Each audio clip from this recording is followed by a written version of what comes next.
Hello people, welcome to the People Building video podcast. It's very late as I'm recording this, and that's partly because today I have been on a bit of a mission. In fact, I've been on a bit of a mission for the last couple of weeks, and the creative gene had taken hold of me, and I have something very, very special. However, I'm not sharing it with you guys today. In fact, something a bit sneaky is going on. There are in fact 2 video podcasts going out today. The one that you're seeing now, which means that you're either watching on YouTube or on iTunes, and another one which has gone out to all the video podcast subscribers with a very, very special offer for those people. But I'm not going to tell you what it is because we're launching it today just to really see how successful it's going to be. So we've given exclusive access to our video podcast subscribers. Now, of course, that does mean that you've missed out. And if you don't want to miss out again, then the only thing you can do would be to subscribe to the video podcast, which you do by emailing gemma@peoplebuilding.co.uk and putting the words video podcast in the subject line so that I know that you want to be subscribed. And what that will mean is that next time when we do the special offer, you won't miss out.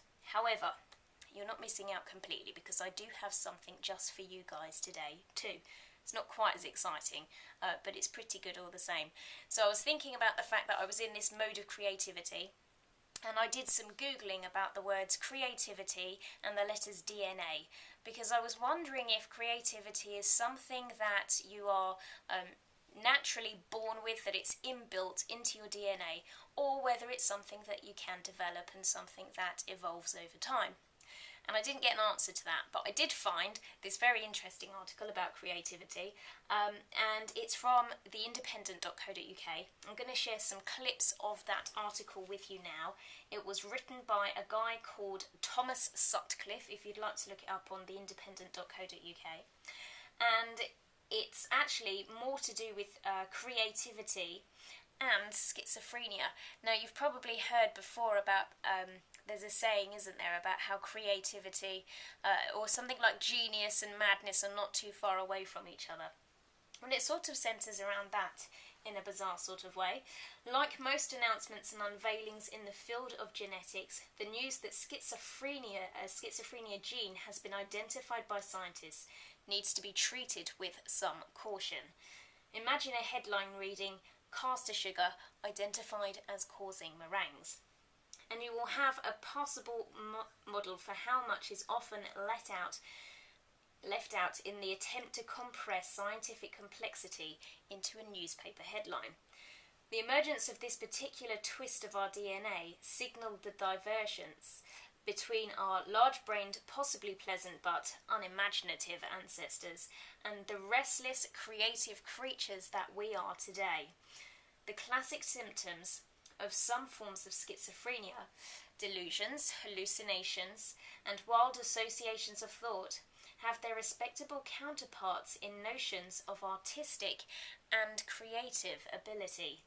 The thought of a schizophrenic may well be loosely connected, as one description has it, but it is just such loose connections that allow new and important connections to be formed, whether they are poetic or scientific.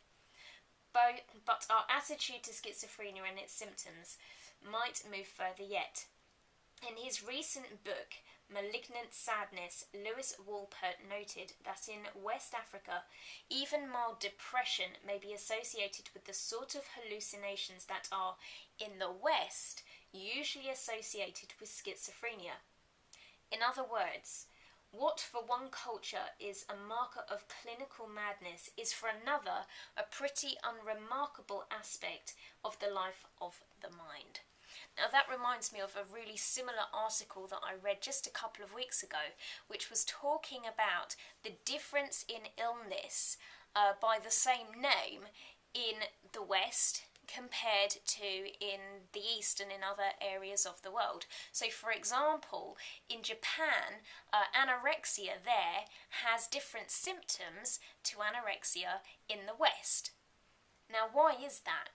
Isn't that just very, very odd? But going back to the creativity thing, because that's just a whole other show in itself, talking about the differences in the symptoms of illness in different parts of the world is a whole other show. So going back to the creativity thing, what I have for you today is one of the people building hypnosis audios all about creativity. So if you want to increase your creativity, then use one of these hypnosis audios to do it. So you can get it directly off of the People Building website. And if you're currently watching on iTunes, all you need to do now is hop onto the iTunes store, type in the words People Building, and you will see the whole list of People Building audios, one of which is called Creativity. So do listen and do enjoy that. And I look forward to sharing the special secret that's been given to all of the other video podcast subscribers very, very soon. Make sure you sign up so that you don't have to miss out next time. Okay, bye for now.